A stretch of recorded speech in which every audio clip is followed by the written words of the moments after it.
ক্লাসে রীতিমতো একটা যুদ্ধ লেগে গেছে।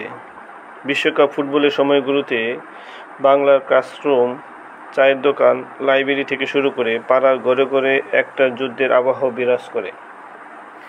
সমর্থিত দল, তাদের খেলোয়াড় এবং খেলোয়াড়দের পারফরমেন্স, বিগত বছরগুলোতে দলের অর্জন, ফুটবল ইতিহাসে দলগুলোর ঝুলিতে কী আছে আর কী নেই তার চুলচেরা বিশ্লেষণ, হিসাব নিকেশ করার কাজে বাঙালির চাইতে বেশি পারদর্শী জাতি এই মহাবিশ্বে আর দ্বিতীয়টি নেই।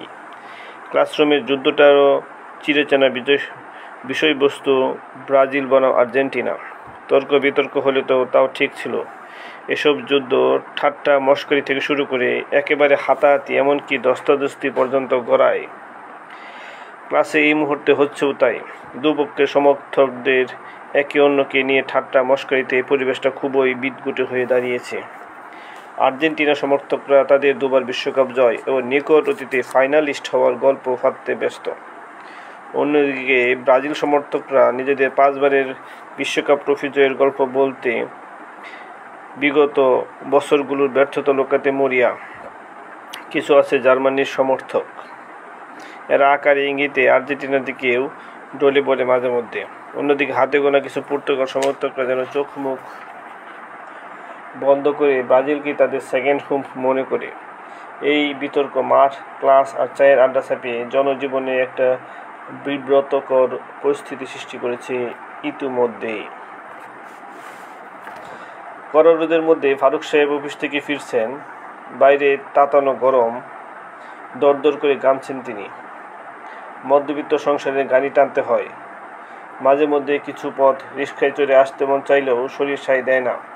এই যে মধ্যবিত্তের শরীর, মরুভূমির মধ্যখানে পানির পিপাসা পেলেও এদের দুবার ভাবতে হয়, জুলাই যে পানি মজুদ আছে তা দিয়ে সামনের অবশিষ্ট দিনগুলো চলা যাবে তো। যদি মনে হয় চলা যাবে, তাহলে টুক করে এক চুমুক খেয়ে কোনোভাবে পিপাসা নিবারণ করে, যদিও তাতে মুখ ভিজলে গলা ভিজে না।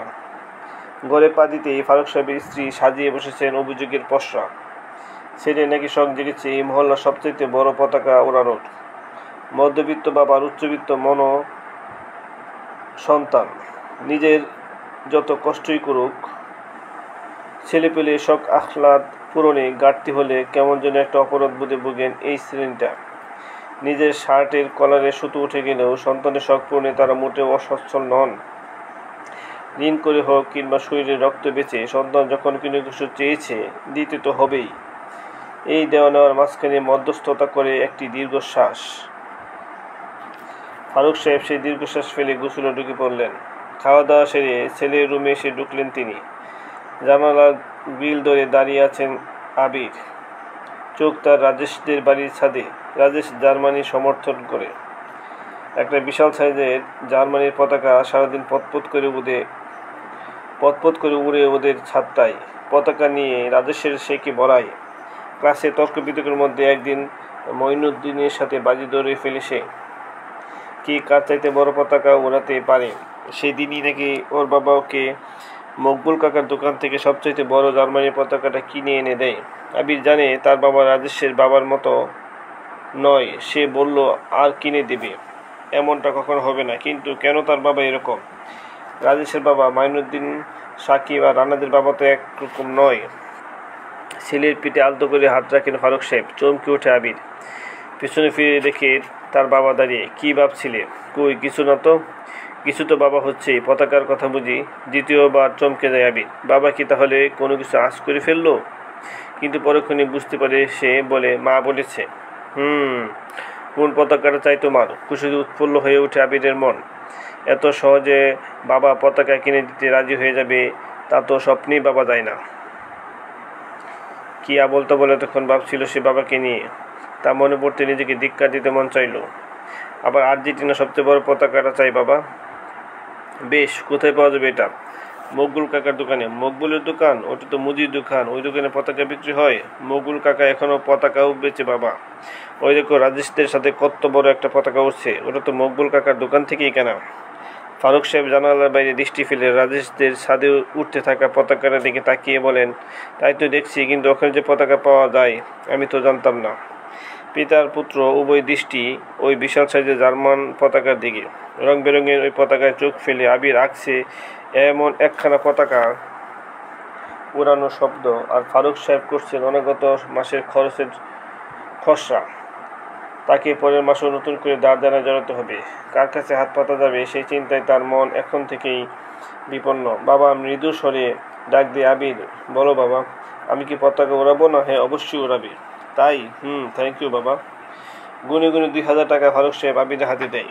আবির খোঁজ নিয়ে এসেছে মকবুল কাকার দোকানে যে বিশাল সাইজের আর্জেন্টিনার পতাকাটা আছে, ওটার দাম 2000। পতাকাটা এখনো পর্যন্ত কেউ কেনার সাহস করতে পারেনি। এই পতাকা আর্জেন্টিনা পতাকার মধ্যেই সবচেয়ে বিশাল তা নয়, অন্য কোনো পতাকা এটার ধারে কাছেও নেই।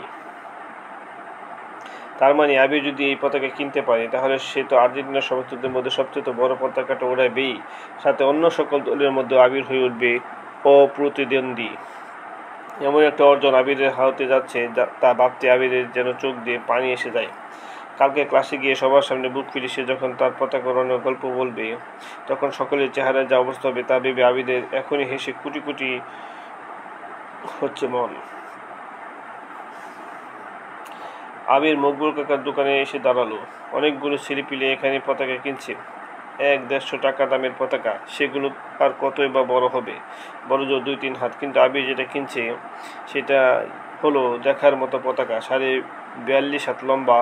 এই পতাকা যখন বুকের সাথে জড়িয়ে ধরে ঘরে ফিরবে আবির, রাস্তার সবাই নিশ্চয় বড় বড় চোখ করে ওর দিকে তাকিয়ে থাকবে। আবির সন্দর্পণে আরও ঘনিষ্ঠ জায়গায় এসে দাঁড়ায়। সেখান থেকে মকবুল কাকার সাথে সরাসরি কথা বলা যাবে। মকবুল কাকা ব্যস্ত দোকানে তাকানোর ফুরসত পায় না। আবির আবার ডাক দিয়ে, কাকা। মকবুল মেয়ে গাড় গড়িয়ায় তাকায় আবিরের দিকে। কি হয়েছে? আমার পতাকা লাগবে। কোন দেশ? আর্জেন্টিনা। দেও 100 টাকা। 100 টাকার পতাকা না তো, 2000 টাকা যেটার দাম। এবার অবাক হয়ে মকবুল মেয়ে কপালে বাজারে দীর্ঘ করে বলে, 2000 টাকা আছে তোমার কাছে? হ্যাঁ, এই যে দেখো। বলতে বলতে আবির পকেট থেকে 4টে চকচকে 500 টাকা নোট বের করে দেয়। মকবুল মিয়া কোনো কিছু না বলে একবার আবিরকে আগে করে দেখে নেয় আগে, তারপর বলে, তুমি ফারুকের পোলা না? হ্যাঁ। তোমার বাপে কই? বাবা ঘরে। তোমার বাপ জানে তুমি 2000 টাকা দামের পতাকা কিনতে আইছো? বাবাই তো দিল টাকা। বাপে দিছে। তোমার বাপে যে আমার দোকান থেকে বাকিতে জিনিসপাতি নিয়ে যায়, সেই টিহা দেওয়ার খবর নাই। পোলারে 2000 টাকা দিয়ে পতাকা কিনতে পাঠায়। কথাগুলো শুনে আবির মাথা নিচু করে ফেলে, আর আশপাশে সবাই ওর দিকে করুণার দৃষ্টিতে তাকাচ্ছে, যা ওকে খুব আহত করছে। ওর কান্না করে দিতে ইচ্ছে করছে এখন, কিন্তু এতগুলো মানুষের সামনেও কীভাবে কান্না করবে? কোনো মধ্যে চোখের জল আটকে রাখে আবির। মকবুল আরও বলে, গত মাসে হাতের গড়ি বন্ধক রেখে গেছে আমার কাছে। টেহা দেওয়ার কথা ছিল, দিতে পারে নাই। ওই গড়ি দিয়ে আমি কি পানি খামু? তোমার বাপের কইবে এসব ফুটেনে বাদ দিয়ে যেন আমার টেহা দিয়া দেয়। কত টাকা পাও না আমার বাবার কাছে? আবির কোনো প্রশ্ন করে একটা পুরাতন খাতা খুলে মকবুল মিয়া তাতে চোখ বোলায়। কিছুক্ষণ চোখ বুলিয়ে নিয়ে বলে ওঠে, গুইনা 2,500 টাকা পামো। এখন ড্রয়ার টান দিয়ে খুলে তার ভেতর থেকে বের করে একটি গড়ি।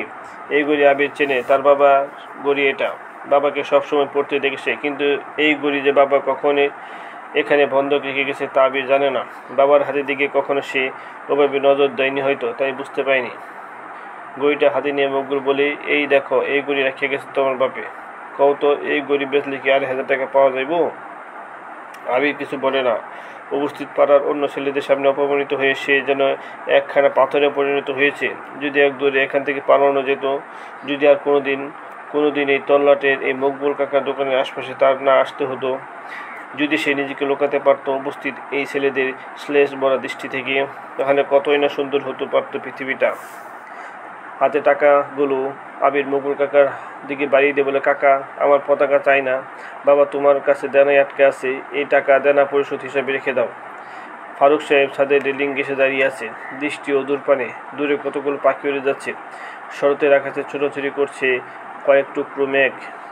বাড়ির ছাদে উঠছে রং বেরঙের বাহারি পতাকা। এখন পতাকার মৌসুম। ফারুক সাহেবের কাঁধে একটি কোমল হাতের স্পর্শ। তিনি ঘুরে দাঁড়ান। হাতে সুতো, আর পাশে দাঁড় করানো বাঁশের একটা লম্বা কঞ্চি। ছেলে পতাকা আনলে বাপ বেটা মিলে তা ওতে বেঁধে আকাশ উড়ানোর যাবতীয় প্রস্তুতি। কিন্তু আবিরের হাতে পতাকা নেই। পতাকা আনলে না? প্রশ্ন করে ফারুক সাহেব। আবির আর বাদ মানাতে পারল না চোখের জলকে। বাবার বুকে ঝাঁপ দিয়ে পড়ে হাউমাউ করে কেঁদে উঠে সে। ফারুক সাহেবের চোখও থেমে নেই, নোনা জলের একটা স্রোত চোখ বেয়ে নেমে ভিজিয়ে দিচ্ছে আবিরের সাদা শার্ট। বাবা ছেলের কান্নায় বাড়ি হয়ে ওঠে গোটা পরিবেশ। বুধোদয়ের এমন সুন্দর মুহূর্তে পরিবেশ কিছুটা বাড়ি থাকলে মন্দ কি?